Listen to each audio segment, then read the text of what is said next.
Welcome बच्चों, कैसे हैं आप। तो आज का वीडियो अगर आपने मिस कर दिया तो समझ लो आपने बोर्ड के अंदर 5 मार्क्स मिस कर दिए, क्योंकि आज की वीडियो में अपने बात करेंगे all about Gauss law. Gauss law क्या है, गॉस लॉ को कैसे अप्लाई कर सकते हैं, इसके एप्लीकेशंस क्या है, गॉस लॉ से रिलेटेड क्वेश्चन कैसे आते हैं, असर्शन रीजन कैसे आते हैं, एमसीक्यू कैसे आते हैं और इसके साथ ही न्यूमेरिकल कैसे आते हैं और एप्लीकेशन कैसे आते हैं।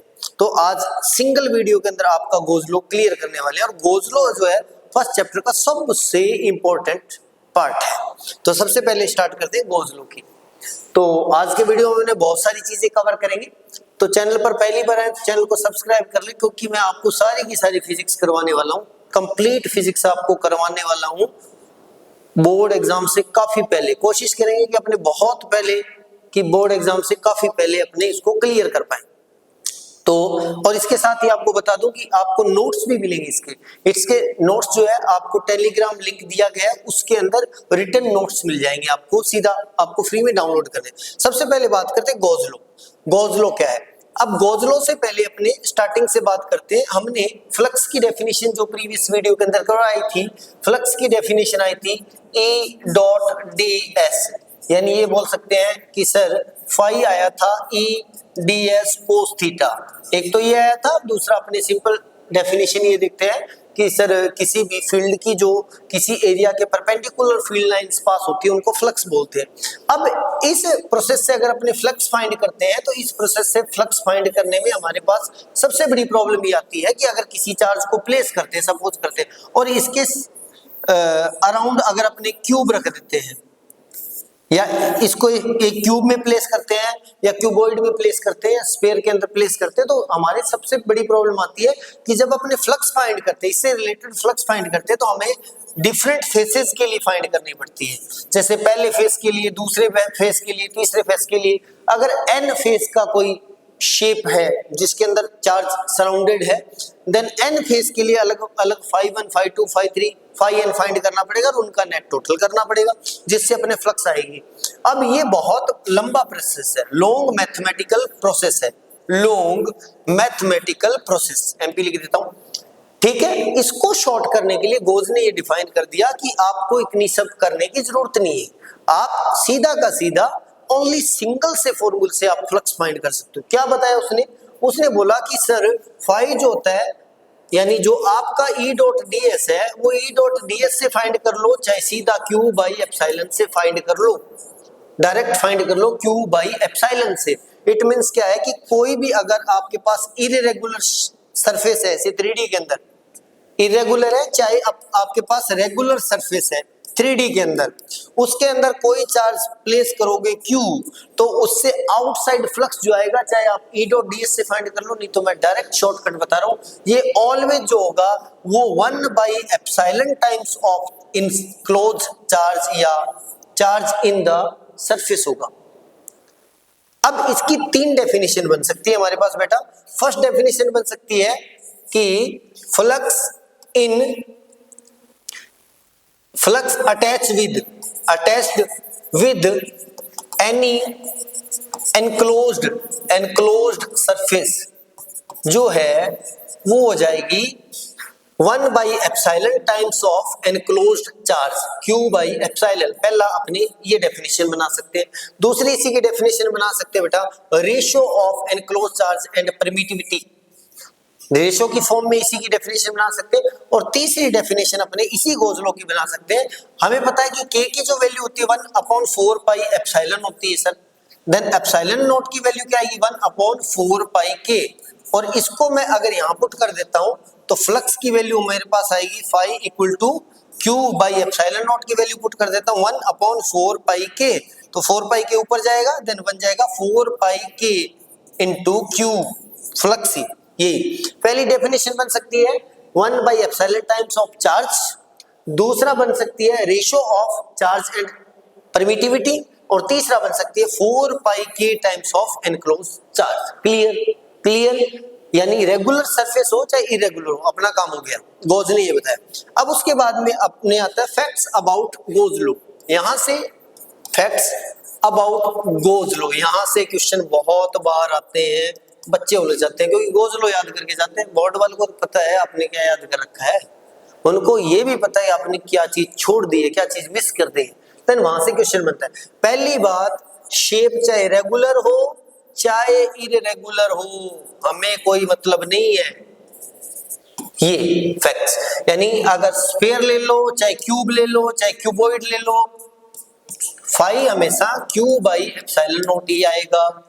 दूसरी बात, अगर किसी क्लोज सरफेस के अंदर, मैं यहाँ पे क्यूबॉइड ले रहा हूं, अगर प्लस का भी चार्ज है माइनस का भी चार्ज है, देन जो इसके अंदर चार्ज आएगा फॉर्मूले के अंदर वो अलजेब्रिक सम आएगा। इट मींस अगर प्लस का 3 कूलम है और माइनस का 2 कूलम है, देन इस फॉर्मूले में जो चार्ज पुट करेंगे वो +3 और -2 पुट नहीं करेंगे, इन दोनों का अलजेब्रिक सम सर +3 एंड -2 यानी प्लस का 1 कूलम पुट करेंगे। Clear clear clear. तीसरा फैक्ट जो अपने पास, थर्ड फैक्टर अपने पास है बेटा, कि अगर कोई शेप है, कोई भी अपने पास सरफेस है, चार्ज अगर इसके अंदर रखा है, चाहे वो इसके सेंटर पे प्लेस्ड है चाहे वो इसके कॉर्नर के ऊपर प्लेस्ड है, कॉर्नर के अंदर, याद रखना कॉर्नर के ऊपर नहीं है, ऑन द वर्टिसेस नहीं है, इनसाइड कॉर्नर के पास है या किसी फेस के पास इनसाइड में है, तो भी फाई हमेशा क्यू बाई एप्सिलॉन नॉट ही रहेगा। यानी उसकी जो पोजीशन है अगर अपने उस एनक्लोज सरफेस के अंदर ही वेरी करते हैं, देन कोई फ्लक्स में चेंज नहीं आएगा।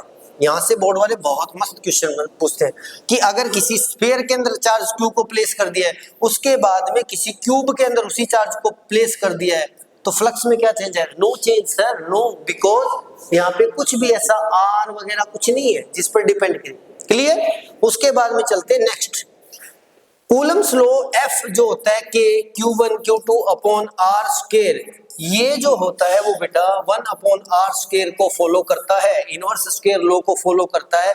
गोज लॉ भी इसी को फॉलो करता है, गोज लॉ भी इनवर्स स्क्वायर लॉ को फॉलो करता है। अगर किसी भी केस के अंदर फाई की वैल्यू, किसी भी केस के अंदर गोज लॉ का वॉयलेशन हो रहा है, क्या हो रहा है? वॉयलेशन हो रहा है, तो इसका मतलब ये है, ये डिपार्चर दिखा रहा है, डिपार्चर दिखा रहा है किससे? इनवर्स स्क्वायर लॉ से, इनवर्स स्क्वायर लॉ से डिपार्चर दिखा रहा है। अब बोर्ड वाले यहां से क्वेश्चन क्या बनाते हैं? यहां से बनाते हैं सर, एक क्यूब है, क्लियर सर, इसके अंदर एनक्लोज चार्ज है क्यू, तो इससे अटैच फ्लक्स क्या होगा? Q by epsilon. कोई दिक्कत नहीं है सर, लेकिन ये थोड़ा सा गेम खेलते हैं। गेम क्या खेलते हैं? अब ये रख देते हैं क्यूब के एक फेस के ऊपर, जैसे मान लेते हैं ये वाला, इस फेस के ऊपर प्लेस कर देते हैं, यहां पर, यहां पे प्लेस किया, देन अब इस चार्ज को इस फेस के ऊपर प्लेस कर दिया मैंने, यहां पर बेटा, कहां पर? यहां पर कर दिया सर, इस फेस पे। अब इस चार्ज से अटैच फ्लक्स फाइंड करने के लिए अपने इसको एनक्लोज करना पड़ेगा। एनक्लोज करने के लिए अपने पास इस फेस के पैरेलल में, इस क्यूब के पैरेलल में एक और क्यूब मानना पड़ेगा। सपोज करते इस फेस पर प्लेस्ड है, देन एक क्यूब इस साइड में आ गया, एक क्यूब इस साइड में हो गया, देन हाफ फ्लक्स तो इससे अटैच होगा और हाफ फ्लक्स इससे अटैच हो जाएगा। अगर फेस पे पुट कर दिया, देन फ्लक्स क्या आ जाएगा? फ्लक्स आएगा सर क्यू बाई 2 एप्सिलॉन, क्योंकि वही जो फ्लक्स नेट था वो 2 क्यूब्स के अंदर डिवाइड हो गया। क्लियर। दूसरा इसके अंदर बना सकते हैं सर कि इसके रख देते हैं कॉर्नर पर, किसी कॉर्नर पे पुट कर देते हैं। अब कॉर्नर पर अगर मैंने चार्ज पुट कर दिया तो flux Q by epsilon not ही नहीं रहेगा, नहीं रहेगा, नहीं रहेगा, नहीं रहेगा। तो क्या होगा सर? इसको इनक्लोज करना पड़ेगा। जब इसको इनक्लोज करेंगे, देन 3D के अंदर आप जानते हो, अगर एक क्यूब यहाँ पे है, इस कॉर्नर को मैं क्लोज करना चाहता हूँ, इनक्लोज करना चाहता हूँ, एक क्यूब यहाँ पे, एक क्यूब यहाँ पे आएगा, एक क्यूब यहाँ पे आएगा, एक क्यूब यहाँ पे आएगा, इसके ऊपर भी एक क्यूब यहाँ आएगा, एक यहाँ आएगा, एक यहाँ आएगा, एक यहाँ आएगा। इसको आप इमेजिन कर सकते हो, ये पॉइंट है। तो 1 क्यूब ये वाला बनेगा, इसके पैरेलल बनेगा, इसके ऊपर बनेगा, इसके ऊपर बनेगा, उसके पैरेलल बनेगा, उसके पैरेलल बनेगा, उसके नीचे बन जाएगा, नीचे बन जाएगा, यानी 8 क्यूब्स बन जाएंगे। 1 2 3 4, 1 2 3 4। अब वही जो फ्लक्स फाई था वो 8 क्यूब्स के अंदर डिवाइड हो जाएगा। कितने में बेटा? 8 क्यूब्स के अंदर। तो इस सिंगल क्यूब से अटैच कितना हो जाएगा? अपने तो सिंगल क्यूब से पूछा है, देन सिंगल क्यूब से फ्लक्स अटैच होगा क्यू बाई 8 एप्सिलॉन नॉट। बहुत बढ़िया क्वेश्चन बनता है। क्लियर क्लियर, डिपार्चर वगैरह पढ़ लिया आपने, फैक्ट्स अबाउट गॉस लॉ। और कुछ रह गया इसका सिग्निफिकेंस। सिग्निफिकेंस क्या है? सिग्निफिकेंस सिंपल सी बात है कि ये लॉन्ग मैथमेटिकल कैलकुलेशन को अवॉइड करके डायरेक्ट हमारे पास फ्लक्स देता है, डायरेक्ट फाइंड कर सकते हैं, फ्लक्स देता है। अब चलते हैं नेक्स्ट टॉपिक इससे जुड़ा हुआ। अब एक नई चीज से मिलते हैं जिसका नाम है गॉसियन सरफेस। अब गॉसियन सरफेस क्या होता है? गॉसियन सरफेस होता है एक ऐसा इमेजिनरी सरफेस जो अपने गॉस लॉ को अप्लाई करने के लिए कंसीडर करते हैं, गॉस लॉ को अप्लाई करने के लिए कंसीडर करते हैं। बेसिकली गॉस लॉ का यूज करते हैं अपने इलेक्ट्रिक फील्ड फाइंड करने के लिए, ई फाइंड करने के लिए। सपोज करते हैं एक चार्ज Q है और इससे कोई भी r डिस्टेंस, मान लो यहाँ पे पॉइंट P है, इस पर आपको इलेक्ट्रिक फील्ड फाइंड करना है, तो आप गॉस लॉ को अप्लाई करने के लिए एक ऐसा सरफेस मानोगे, उस सरफेस के ऊपर ये पॉइंट होना चाहिए और उस एनक्लोज सरफेस को अपने मान लेंगे या उस इमेजिनरी सरफेस को अपने मानते हैं गॉसियन सरफेस। क्या मानते हैं? Gaussian surface. अब नेक्स्ट आते हैं फैक्ट्स अबाउट गॉसियन सरफेस। यहीं पे लिख देता हूं, बार बार नहीं लिखना पड़ेगा, अपने पास टाइम थोड़ी है इतना। Facts about Gaussian surface. First है, ये शेप जो है वो रेगुलर इररेगुलर हो सकता है, कोई मतलब नहीं है, रेगुलर इररेगुलर हो सकता है। क्लियर। नंबर 2, इसका मतलब ये स्फीयर भी हो सकता है, ये इलिप्टिकल भी हो सकता है, ये क्यूब भी हो सकता है, ब्ला ब्ला ब्ला। दूसरा, this is our choice to choose Gaussian surface. GS लिख देता हूं शॉर्ट, हमारी चॉइस है जी सर, हम तो क्यूब से करेंगे, हम तो क्यूबॉइड से करेंगे, हम किसी सिलेंडर से करेंगे, देन हम अप्लाई करेंगे अपने हिसाब से। और किसी से अप्लाई कर सकते हो आप, बस अपने को अप्लाई वो करने हैं जिसकी कैलकुलेशन के अंदर E डॉट ds जो है, इस ds की कैलकुलेशन हमारे लिए इजी हो जाएगी। अगर मैं इरेगुलर मान लेता हूं तो इरेगुलर के लिए ds फाइंड करना मुश्किल हो जाएगा, तो इसलिए अपने specially cube, cuboid, cylinder, sphere इनको ही मेंशन करते हैं। देन ये था facts about Gaussian surface. Clear. अब चलते हैं नेक्स्ट, अब सबसे इंपॉर्टेंट वाली बात, applications of Gauss law. First वाला है field due to an infinitely long straight wire, uniformly charge wire. दूसरा है field due to uniformly. First को करते हैं और मैं सिर्फ इसको समझाना चाहता हूं, इसके बारे में जो लिखना कैसे है बोर्ड के अंदर वो आपको डिस्क्रिप्शन के अंदर टेलीग्राम का लिंक है, वहां पर मिल जाएगा। एज इट स्टूडेंट नोट्स बनाए हुए बहुत बेटर तरीके से विद एनसीईआरटी सॉल्यूशन हो रहा है, किसी को बताना मत। सबसे पहले देखते हैं, अगर अपने पास uniformly infinite long straight wire है, ठीक है सर, है इनफाइनाइटली है, तो इसका मतलब डैश डैश डैश कर देता हूं। Okay sir. अब इससे कोई पॉइंट P है जो r डिस्टेंस पर है, सपोज करते हैं यहाँ पर r डिस्टेंस है सर, r डिस्टेंस पर कोई पॉइंट P है, इससे अपने फ्लक्स फाइंड करना है, सॉरी फील्ड फाइंड करना है, इलेक्ट्रिक फील्ड E फाइंड करना है सर, कर देंगे। अब इसके बारे में कैसे लिखना है, कंसीडर। अब बोर्ड वाले, वो मैंने आपको बताया नोट्स में मिलेगा, बोर्ड वाले इसको थोड़ा सा घुमा देंगे और बच्चे पूरा घूम जाएंगे। कैसे? अब हम तो देखते हैं, हम रट के जाते हैं, इनफाइनाइटली लॉन्ग स्ट्रेट वायर, वो इसको फिक्स कर देते हैं कंडक्टर, बस इतना ही बोल देते हैं, एक स्ट्रेट वायर कंडक्टर है बस। अब हम सोचते कंडक्टर वाला कौन सा था, एक स्ट्रेट कंडक्टर तो नहीं, वायर वाला तो अपने बस सिंपल सी बात है, बिल्कुल एक वर्ड इसकी। अब सबसे पहले अपने इसको करते समय सबसे पहले करते हैं बेटा determination of direction,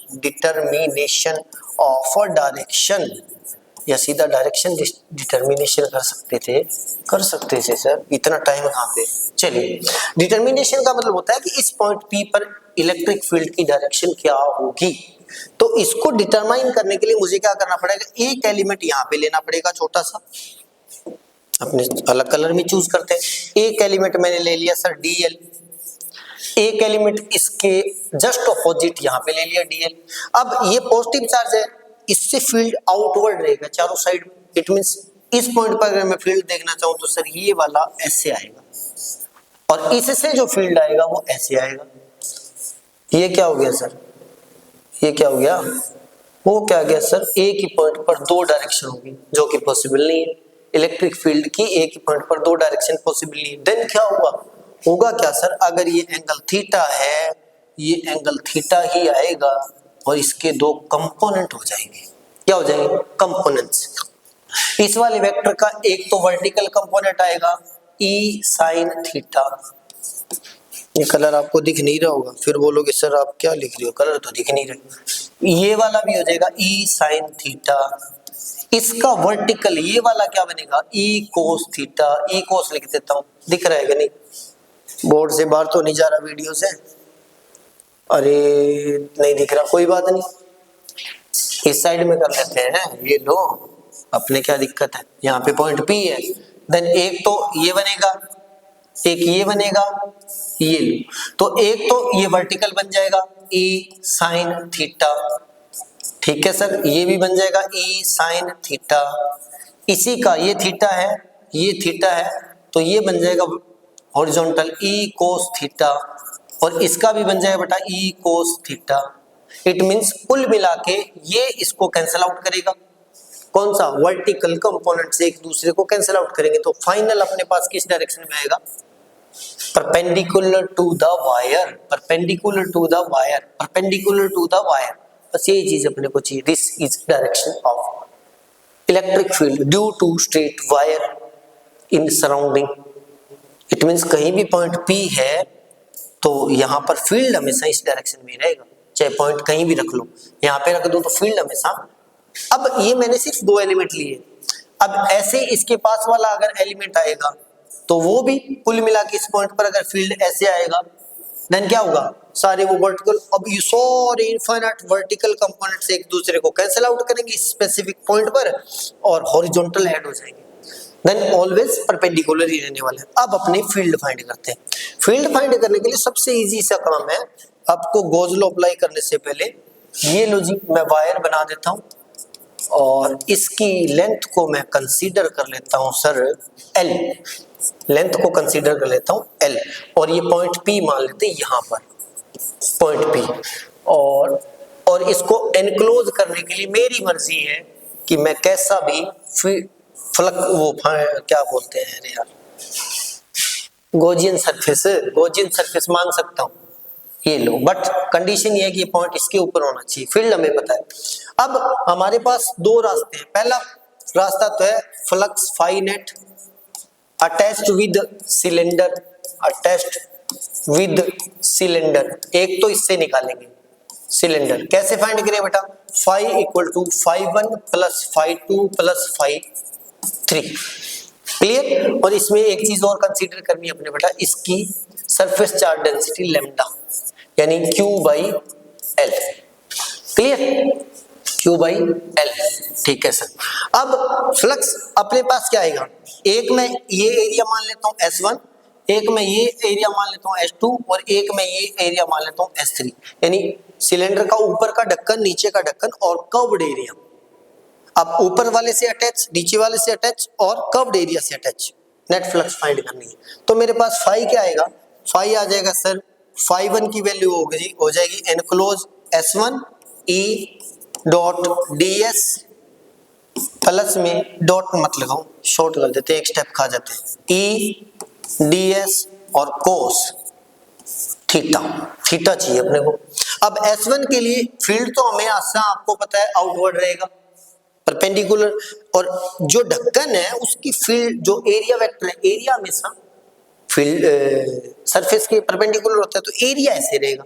then in दोनों के बीच में एंगल क्या रहेगा सर, इनका एंगल रहेगा 90, देन ये आ जाएगा सर कोस 90, प्लस में फाई 2 की वैल्यू क्या आएगी बेटा, फाई 2 ऊपर वाला ढक्कन है तो S2 के लिए ये सेम आएगा E ds कोस 90, क्लियर, प्लस में फाई 3 की वैल्यू क्या आएगी सर S3 E ds कोस 0। अब 0 कैसे आई, देखो इस पॉइंट पर फील्ड भी ऐसे आएगा और इलेक्ट्रिक फील्ड भी ऐसे आएगा इसी डायरेक्शन में और एरिया की डायरेक्शन भी ऐसी होगी। अब इसको इमेजिन करना हो तो जैसे कॉम्ब बच्चे यूज नहीं करते, वो सिलेंड्रिकल कॉम्ब जो ऐसे होता है, उसके चारों साइड में ऐसे स्पाइक्स होते हैं, सपोज करते उसके ऊपर एक आपने ग्लास पुट कर दिया, किसी पॉइंट पर देखो उस स्पेसिफिक पॉइंट पर जो एरिया वेक्टर होगा वो उसी डायरेक्शन में होगा जिस डायरेक्शन में वो स्पाइक उसको टच कर रही है, स्पाइक वाली डायरेक्शन में। यानी एवरी पॉइंट ऑफ जो कर्व्ड एरिया है उसके लिए थीटा 0 रहने वाला है। डन।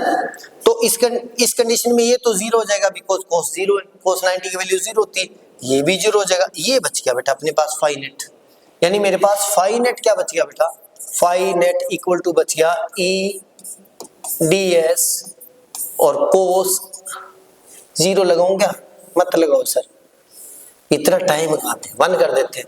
अब e जो है वो फिक्स है तो ds का अपने करना पड़ेगा इंटीग्रेशन, ds का इंटीग्रेशन, इंटीग्रेशन क्या होता है, स्मॉल एलिमेंट से पूरा एरिया फाइंड करना।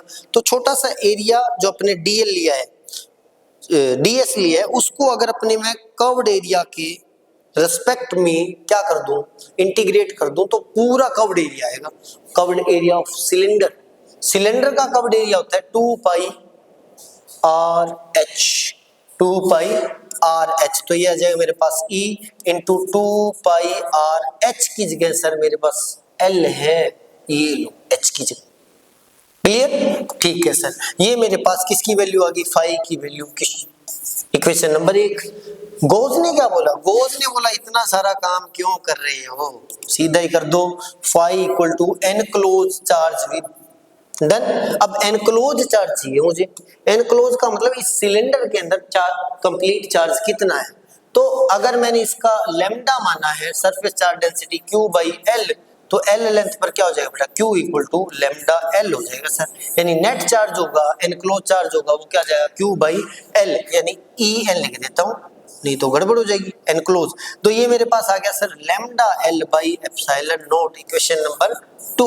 अब ये भी फाई की वैल्यू, ये भी फाई की वैल्यू, दोनों को इक्वेट कर देते हैं, दोनों को एक साथ रख देते हैं। तो E into 2 pi r L equal to lambda L by epsilon naught, L से एल गया। डन। क्या बच गया, E की वैल्यू तो चाहिए हमें सर, E की वैल्यू, देन E की वैल्यू क्या आएगी बेटा, E की वैल्यू आ जाएगी, ये डिवाइड में जाएगा तो बन जाएगी lambda by 2 pi r epsilon naught. सही है, डन। और एन कैप क्या, direction always perpendicular to the wire.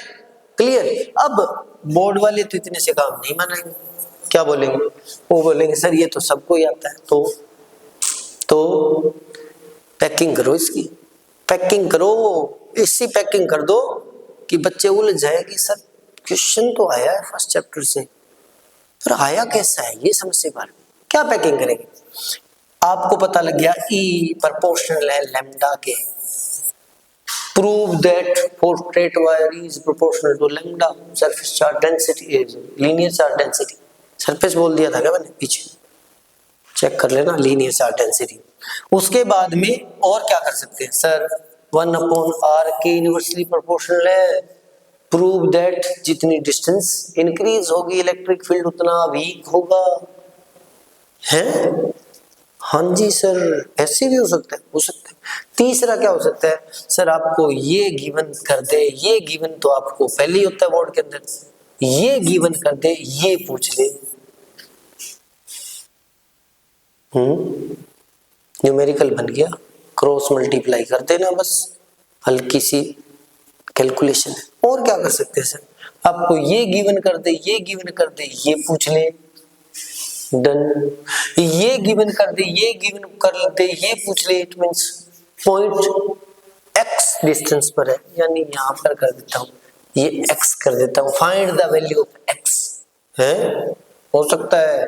क्या करेंगे, E भी है सर, लैम्डा भी, सब कैलकुलेट करके। समझ में आ गया मैं क्या बोल रहा हूं, इनमें से कोई भी चीज फाइंड देकर आपको एक चीज पूछ सकता है, बस सारी कैलकुलेशन है। ये आपको पूछ सकता है, इसी को ऐसे पैक कर सकता है, प्रूव दैट, इसी को ऐसे पैक कर सकता है, प्रूव दैट। तो एक चीज और कर सकते हैं, क्या सर, इसी फॉर्मूले से कुछ और बना दें, बना दो सर, E इक्वल टू आया है lambda by 2 pi r epsilon naught. तो क्या कर दो, 2 से मल्टीप्लाई ऊपर कर दो, 2 से डिवाइड नीचे कर दो।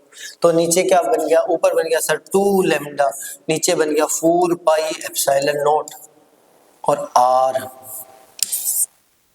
अरे सर क्या है, और ये क्या बन गया, इसको अगर मल्टीप्लाई में 1 लिख दूं तो ये सर मेरे पास k बन गया, तो ये बन सकता है q 2k lambda upon r। Prove that.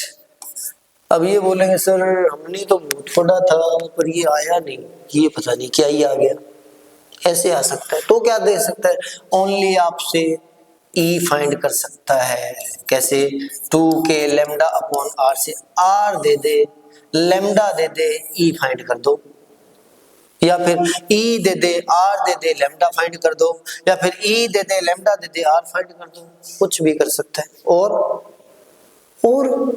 और सर एक और हो सकता है क्या, ग्राफ इलेक्ट्रिक फील्ड में और आर के अंदर इनवर्स का ग्राफ ही होता है। डन। और ग्राफ ये लो, ई में और लेमडा में दोनों प्रोपोर्शनल है, स्ट्रेट लाइन आएगी। सर ये तो बहुत ज्यादा बता दिया, कोई बात नहीं, आगे वाले पे चलते हैं, बहुत ज्यादा हो गया तो अपने को क्या, ज्यादा आगे वाले कर लेंगे। Second, field due to the uniformly charge infinite plane sheet. आ जाओ सर, प्लेन शीट ये लो। अब प्लेन शीट मुझे नहीं पता कैसी है, ये लो सर, ये प्लेन शीट मान लेते हैं। यूनिफॉर्मली चार्ज है, इसके मतलब इसके ऊपर सारे पर चार्ज है। मैं थोड़ा बहुत बना रहा हूँ, वीडियो बहुत बड़ा हो जाता है, फिर कौन एडिट करे, और वैसे ही बच्चे आजकल 2x पर तो देखते हैं, तो छोटा कर देते हैं। ठीक है, अब इससे कोई भी r डिस्टेंस पर यहाँ पे पॉइंट P है, डिस्टेंस की नीड ही नहीं है। अब मुझे चाहिए सर इस पर इलेक्ट्रिक फील्ड क्या होगा, तो मैं मेरी मर्जी से एक सरफेस मान लेता हूँ, गॉसियन सरफेस, सिलेंड्रिकल मान लिया सर, मान लो, क्या दिक्कत है सर, थोड़ा बहुत ऊपर नीचे हो गया, कोई बात नहीं सर। एरिया वही मान ले, तो इसका S1 है, इसका S2 है और इसका S3 है। अब इसके अंदर भी डायरेक्शन डिटरमिनेशन सेम वही होगा, स्मॉल एरिया एलिमेंट लेंगे, फील्ड आएगा vertical, cancel out, horizontal add up, final इस प्लेन शीट के परपेंडिकुलर ही रहने वाला है। तो मेरे पास फाई नेट क्या आएगा बेटा, फाई नेट आ जाएगा सर फाई 1 मतलब S1 E डॉट DS1 के लिए थीटा 1 के लिए। देखो बेटा एरिया की डायरेक्शन भी यही है और फील्ड इसके आउटवर्ड रहने वाले, ये प्लेन शीट है तो आउटवर्ड फील्ड की डायरेक्शन भी यही है, तो कोस 0 आएगा। डन। प्लस में दूसरे के लिए क्या आएगा बेटा, S2 आ जाएगा, तो क्या आएगा EDS कोस 0 ही उसके लिए आएगा, कोस 0 उसके लिए। अब की बार जो ये वाला है, ये वाला सिलेंडर कर्व्ड एरिया के लिए क्या हो जाएगा, एरिया की डायरेक्शन तो ये हो जाएगी, फील्ड की डायरेक्शन ये होगी। ऐसे इस साइड में एरिया की डायरेक्शन तो ये होगी, फील्ड की डायरेक्शन ये होगी, तो ये थीटा कह रहा है 90। देन तीसरा क्या हो जाएगा अपने पास सर, S3 हो जाएगा और E डॉट DS कोस 90 आएगा सर। तो इस कंडीशन में ये वाला मैटर 0 हो जाएगा, कोस 90, और ये वाला अपने पास बच जाएगा। देन फाई नेट मेरे पास क्या बचेगा बेटा, फाई नेट बच जाएगा सर, एक तो आ जाएगा EDS ऑफ S1 कोस 0 की वैल्यू 1 होती है, प्लस में EDS ऑफ, अरे क्या कर दिया, ये आएगा सर S1 आएगा। एक तो आपके साथ रह रह के मेरा दिमाग और चलने लग गया, पहले नहीं चलता था इतना। S2 then DS। अब मुझे नहीं पता कि इस ढक्कन का एरिया क्या है, तो मैं सीधा मान लेता हूँ कि इसका जो इंटीग्रेशन है टोटल एरिया A है, AA। तो ये मेरे पास क्या हो जाएगा, EA हो जाएगा सर, ये तो हो जाएगा EA और ये मेरे पास हो जाएगा EA, तो 2EA हो गया फाई नेट। तो मेरे पास फाई नेट आ गया 2EA। अब गॉस लॉ इक्वेशन नंबर 1 आ गई। सेकंड वाला गॉस लॉ बोलता है कि फाई जो होगा वो होगा Q enclose by epsilon not. अब एनक्लोज करते हैं, अब वायर वाली कंडीशन में अपने लैम्डा लेके चले थे, लीनियर चार्ज डेंसिटी, तो इस कंडीशन में क्या लेंगे, सरफेस चार्ज डेंसिटी सिग्मा।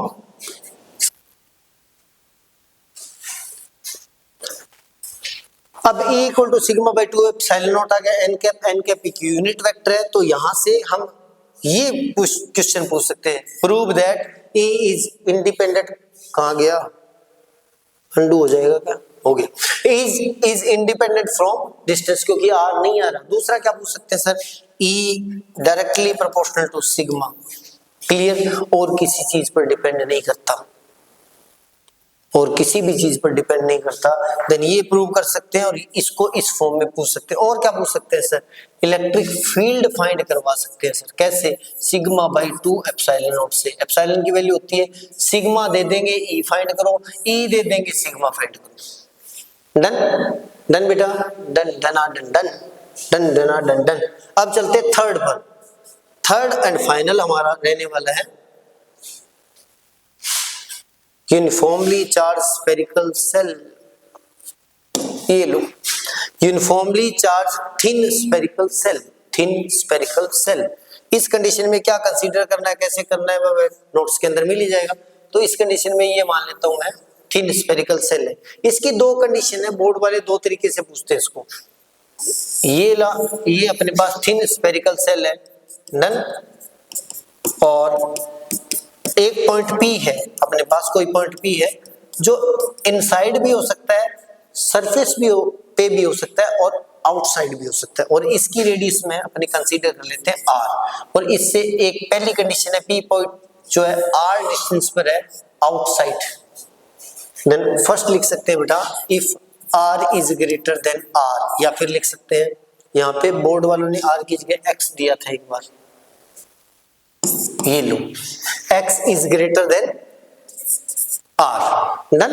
उस कंडीशन में क्या हुआ, हमें एक बड़ा गॉसियन सरफेस मानना पड़ेगा सर, ये लो बड़ा गॉसियन सरफेस, तो फाई क्या आ जाएगा, फाई नेट आ जाएगा सर E डॉट ds, और गॉसियन लिख देता हूं, गॉसियन सरफेस का इंटीग्रेशन होगा, और कोस हमेशा 0 रहेगा। क्यों रहेगा सर, ये स्फेरिकल सेल है, तो इससे स्फेरिकल सेल का फील्ड हमेशा आउटवर्ड रहेगा, और वो जो गॉसियन सरफेस बनेगा उसका फील्ड भी आउटवर्ड रहेगा, फील्ड की डायरेक्शन भी आउटवर्ड ही रहेगी, यानी जिस एरो से वो जो फील्ड उस गॉसियन सरफेस को कट करेगा, क्रॉस करेगा, उसी डायरेक्शन में फील्ड होगा उस स्पेसिफिक पॉइंट पर, यानी हर पॉइंट पर। ये कैसा है, ये ठीक वैसे है जैसे मान लेते हैं आपने धतूरा देखा होगा, धतूरा नहीं देखा तो कोई बात नहीं, कोई स्पाइक्स वाली बॉल है, उसके ऊपर अपने एक होलो बॉल लगा देते हैं, स्पाइक्स वाली बॉल है, वो जो स्पाइक्स है वो तो अपने पास है इलेक्ट्रिक फील्ड, और वो जो होलो बॉल है वो अपने पास गॉसियन सरफेस है। अगर वो स्पाइक्स उस होलो बॉल को क्लियर कर रही है, मतलब उसके अंदर से पार हो रही है, देन उस कंडीशन में क्या होगा, डायरेक्शन और फील्ड सेम रहेगा, एरिया के डायरेक्शन। देन यहाँ पे अपने पास आ जाएगा सर E बार रहेगा, ds का इंटीग्रेशन करेंगे। अब ds का इंटीग्रेशन क्या करेंगे, इसका स्मॉल एलिमेंट लेंगे और इस पूरे का इंटीग्रेशन करेंगे। अब गॉसियन सरफेस का स्फीयर का इंटीग्रेशन क्या होता है, मतलब ds का इंटीग्रेशन करेंगे तो पूरे स्फीयर का एरिया आएगा, पूरे स्फीयर का एरिया होता है 4 पाई r स्क्वायर, यही होता है सर। लेकिन यहाँ पे r ये मत पुट कर देना, ये है क्योंकि अपने गॉसियन सरफेस से अटैच फ्लक्स फाइंड कर रहे हैं। देन मेरे पास आ जाएगा sir phi equal to, phi net equal to E multi 4 pi r की जगह x है तो x लिख देना, स्मॉल r है तो स्मॉल r लिख देना, क्लियर, डन। तो मेरे पास फाई आ गया sir, phi equal to E into 4 pi small r square. दूसरा बाई गोज लो क्या आएगा, गोज लो बोलता है सर फाई जो होगा Q बाई एप्सिलॉन नॉट होगा और एनक्लोज होगा। अब एनक्लोज वाले में गेम चेंजिंग काम है। अब इसके लिए अपने वही सरफेस चार्ज डेंसिटी मानी सिग्मा, और इसका देखो वही बात, सिग्मा क्या आता है बेटा, Q बाई A आता है, A मतलब एरिया, अब क्रॉस मल्टीप्लाई करेंगे, देन इस पूरे सरफेस पे नेट चार्ज क्या होगा सर, पूरे सरफेस का एरिया मल्टीप्लाई कर दो, तो पूरे सरफेस का इसका एरिया क्या हो जाएगा, सिग्मा तो यही है, A का 4 पाई, अब इसकी रेडियस लगेगी r स्क्वायर, देन 5 क्यू की वैल्यू अपने पास क्या आई बेटा, sigma upon sigma into 4 pi r square. Then Q की वैल्यू आ जाएगी sir sigma into 4 pi inside वाला आर लगेगा आर स्क्वायर, और एप्सिलॉन नॉट आई है। इक्वेशन नंबर 2, इन दोनों को इक्वेट कर देते हैं, बार बार यही कर रहे हैं अपने पास। E into 4 pi r square equal to sigma into 4 pi capital r square upon epsilon naught. 4 pi से 4 पाई गया, कुछ बचेगा नहीं बचेगा सर। E की वैल्यू फाइंड कर दो, E इक्वल टू आएगा sigma r square upon epsilon naught r square. Clear, is that clear? Clear, direction आएगी आउटवर्ड आएगी। डन। अब ये तो आउटसाइड में, दूसरा हो सकता है अगर ये सरफेस पे होता, इफ दिस पॉइंट जिस पे अपने को फील्ड फाइंड करना है एट सरफेस, उस कंडीशन में आर और आर इक्वल हो जाएंगे सर। देन उस कंडीशन में ये आर और ये आर गया, देन E इक्वल टू क्या आएगा बेटा, सिग्मा बाई एप्सिलॉन नॉट। यहां से बोर्ड वाले एक बहुत बढ़िया क्वेश्चन बना सकते हैं। हमने सिग्मा अपॉन 2 एप्सिलॉन नॉट भी तो फाइंड किया था, इन दोनों का रेशियो। प्लेन शीट के लिए सिग्मा बाई 2 एप्सिलॉन नॉट आता है, और स्फेरिकल सरफेस के स्फेरिकल सेल के सरफेस पे इतना होता है। ये देख लो, मजेदार गेम है, परपेंडिकुलर भी है। तीसरा हो सकता है इनसाइड, अगर ये अपने पास स्फेरिकल सेल है, ये लो, इसके इनसाइड में पॉइंट P है, ठीक है। अब इनसाइड के लिए फाई क्या आएगा बेटा, फाई आएगा Q बाई एप्सिलॉन नॉट। अभी अपने फाइंड किया था, E क्या आएगा, E आया था सिग्मा बाई, देन फाई आएगा Q enclose by epsilon not. अब इसके लिए अपने गॉसियन सरफेस ये मानना पड़ेगा इनसाइड वाला। अब यहाँ पे गेम चेंजिंग बात है कि इसके अंदर कोई चार्ज नहीं है, क्योंकि चार्ज तो सारा बाहर पड़ा है, इस गॉसियन सरफेस के इनक्लोज चार्ज नहीं है। और गॉस लॉ बोलता है एनक्लोज चार्ज से मतलब है अपने बाहर कितना पड़ा अपने को मतलब नहीं है। देन उस कंडीशन में Q 0 हो जाएगा, तो फाई क्या हो जाएगा, 0 हो जाएगा, और फ्लक्स ही 0 है तो फील्ड भी 0 है, बिकॉज E डॉट DAC तो क्या होता है, फाई होता है।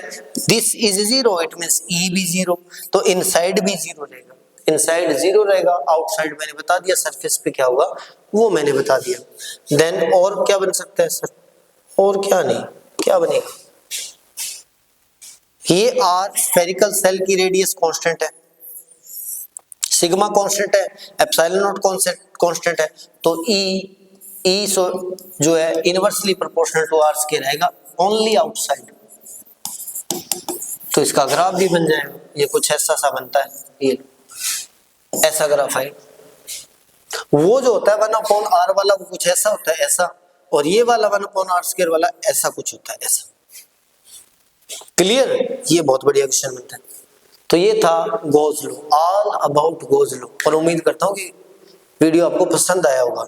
और एनसीईआरटी के सॉल्यूशन टेलीग्राम लिंक पे जो नोट्स मिले उसमें पढ़े, किसी को मत बताना, और वीडियो कैसा लगा कमेंट करके बता देना, क्योंकि आप कमेंट नहीं करोगे तो वीडियो लोगों के पास नहीं जाएगा, वीडियो लोगों के पास नहीं जाएगा तो चैनल की ग्रोथ नहीं होगी, चैनल की ग्रोथ नहीं होगी तो फिर कैसे काम चलेगा? इतनी मेहनत कर रहे हैं, काम चलेगा कैसे? चलिए मिलते हैं नई वीडियो में, तब तक के लिए keep studying, good bye, take care.